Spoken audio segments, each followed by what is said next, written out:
Good morning. It's day 5. We've been affirming Sunday's lessons from John 4.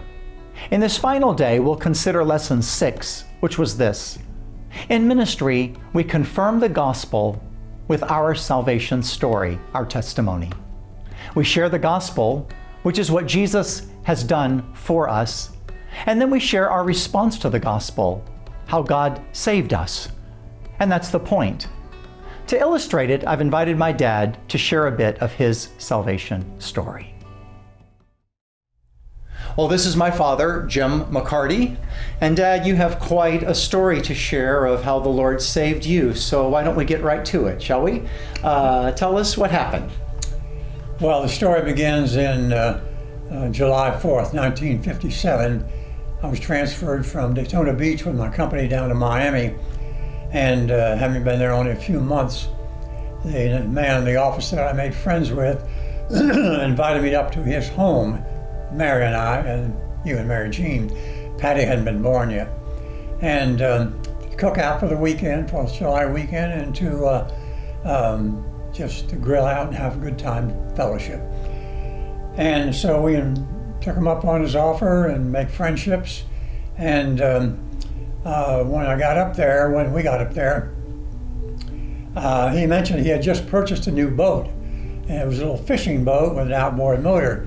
He said, would you like to go out in the intercoastal waterway and we'll ride up and down a little while and then come inside and we'll grill and have a good time. I said, fine, sure.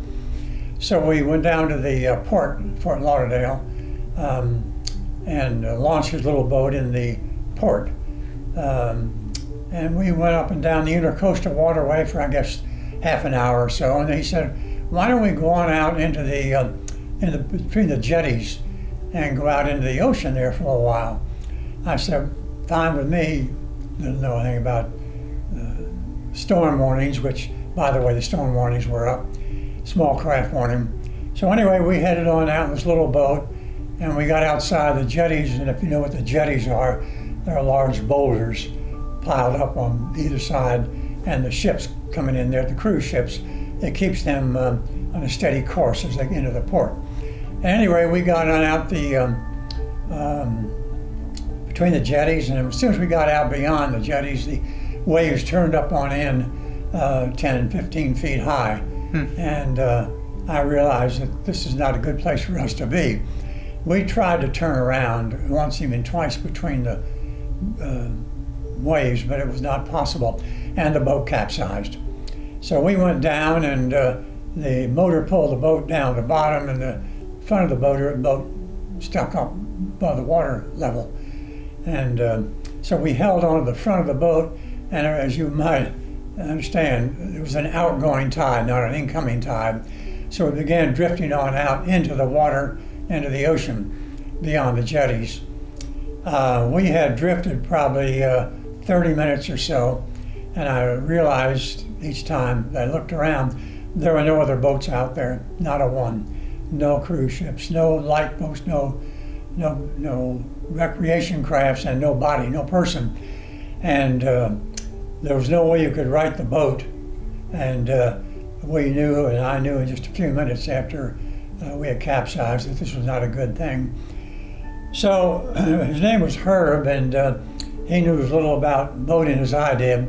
And so we drifted on out, and we kept looking around for some sign of life or a boat or somewhere we could call for help. Well, we must have drifted for a good half hour. And then I looked to the north, and I saw a fishing boat coming down. It was a captain had a fishing boat, and he had fishermen on it who had paid to go out there and go fishing. So he came down, and he was coming in from the north. We were drifting southeast, and he came in from the north, and I saw his outriggers turn. You could just barely see the hull of the boat, and he started on into the between the jetties. So I realized at that point that we were not going to make it. It was going to be the end for both of us. There was nobody around. Even if they called the patrol, they wouldn't find us in time. 2 people bobbing around on the water out there. So I turned to the Lord and I said, I've been a weekend Christian. I've been faithful to your church. I've brought my children up, the two of them I have so far. And I said, you've been good to me. You've met my needs and the needs of my family. But I said, this is not how I thought life would end for me at 30 years of age. At any rate, I said, if it be the Lord's will, I said, I would like to have you rescue me from this terrible situation. And I said, I know it's not possible. There's no way we're going to get out of this, but at least I've turned to you for salvation and thanks. And we drifted on out for another half hour. And then I saw this boat coming in from the north, a fishing boat. And when I saw him turn, I saw the boat turn and his outriggers began turning, and I saw he was going into the jetties. I knew that the last boat out there was not going to see us, and that I'm sure there's nobody else out there. So the boat continued on in between the jetties, and we kept bobbing on out into the ocean. And then I looked again, and I saw the outriggers on this boat begin to turn. And I said, the boat's turning around. How can that be? And so the boat began turning more and more, and the boat turned around and continued our way, coming out again from the jetties into the ocean. And he started cruising up and down in front, quarter of a mile offshore. And he finally spotted us. And he pulled us ashore, pulled us on board the ship. What I didn't know at the time was that there were two young men. I asked him after I got on the ship or on the boat, I said, how did you know we were out there? He said there were two young boys fishing on the jetties down there, and as we passed by, they kept pointing out there to us. They had seen us go down. And I thought, how strange, two young men would be fishing out there on the jetties with small craft warnings. There would be no fish being caught at that time. So anyway, I said, well, I'm grateful for that. And he said, well, there's another thing. I said, well, what's that? We had time to talk as we went on into shore. He said, we started to come in 2 or 3 times, and there was a man on the ship. He said, the boat wouldn't have been fishing. He said, no, stay out a little bit longer. I said, we may still catch some fish today. So we were out there a lot longer than we had planned to be. And I said, how fortuitous that was, because you're the last craft out here, am I right? He said, yes. There's no other boats. We haven't seen anybody all afternoon. Long story short, we came on in, and he brought us on shore, and we got him ashore and went on back home. So on every 4th of July weekend, I give thanks to the Lord for what he has done. And I said, I don't understand how it's possible. Who was this man on this ship that said, or this fishing boat, that said, let's stay out here a little bit longer? And who are these two young boys? I would never know, of course. Why would they be out there fishing to begin with?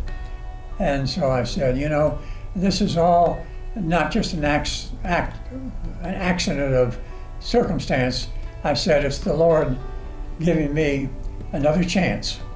And I said, Lord, if you'll give me the chance that I'm asking for, I said, I'll minister to every way I can the rest of my life. So that's been, 50 years ago? 50 years ago. And during my lifetime, I've had circumstances come into my life that said, there's no way out. There's just no way these circumstances are going to change. And so I've been blessed. I've been more than blessed. The Lord has been good to me, and I have, tried to adhere to all the promises I made about staying close to Him. So I have much to be grateful for, and so I end by saying thank you for letting me come and share my testimony with you. I bet. I agree, and I rejoice in what God did, and I know you've shared of your belief in the Lord and the gospel of Jesus. Your hope is in Him and Him alone. And I think the fact that you were saved produced such a sense of gratitude within that you have served the Lord and exhibited a sense of a very grateful spirit, that you realize these are days you should not have had, but God in His sovereignty decided you would have them. And I'm glad you've made good use of them. Yeah. Thank you. So thank you for sharing, and thank you for listening. God bless you.